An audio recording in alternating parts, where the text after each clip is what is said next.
Welcome to Scrolling Minds, the podcast where we talk about how social media plays a role in mental health in today's world. My name is Bhumi. And I am Adam, and this is going to be our final episode of this topic on our show. We'll be looking at a fan favorite, the impact of social media on relationships. Does it bring us closer, or does it make us feel more disconnected? We will talk about online versus offline friendships, the impact of talking to someone in person against texting, and how to set boundaries when talking to somebody online.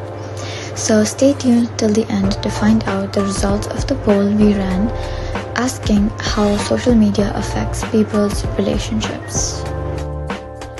Let's begin this episode's first segment with friendships. Social media makes it very easy to make friends, but does social media make it easier to be together and help us stay connected and also build strong friendships, or does it not? I actually love that question. I believe that on one side it helps us stay connected to our long-distance friends who have moved away. But on the other hand, just liking somebody's posts is not having a real conversation. And most of the time, online friendships do not usually last. Exactly. And sometimes social media friendships feel low because you see their stories and status, but they are close to you, and you don't even know what's going on in their life. Right. I believe that real friendships need effort, not just liking the reels and TikToks that you send each other. True friendship is built on deeper connections, consistent conversations, and providing emotional support to each other. It also includes dedicating time to one another so that you can reach out during challenging moments and being engaged beyond the online realm. Now on to the next segment. Do you believe that social media and texting have made a change in the way we communicate? And do you think it's a good change or a bad change? Honestly, I believe that for a quick and light conversation, texting somebody is nice. But texting does cause a lot of misunderstandings among people because you don't see their body language or understand the tone that someone is speaking to you in. Right? And let's not forget ghosting, when someone leaves you mid-conversation instead of having the whole conversation. That is the worst situation. And don't get me started on people who say LOL when they don't find what you say funny. They might be annoyed, but they would just say LOL to end the conversation. True, but we are all guilty of it. I don't think anything could beat an in-person conversation with your best friends. Now moving on to one very important segment, and that's how social media fuels toxicity in relationships and brings out insecurities. Okay, have you ever seen someone's partner obsessively check their WhatsApp's last seen or check who they're following on Instagram? Oh, definitely. And let's not forget the "why weren't you the first one who liked my post" arguments. Sometimes I believe that social media gives a platform to showcase way too much into someone's life, which can create unnecessary trust issues and drama. This doesn't just happen in romantic relationships. Even in terms of friendships, we also see toxicity arise because of some social media platform. It could simply be because someone's seeing their friend hang out with someone else instead of them, which makes them feel insecure.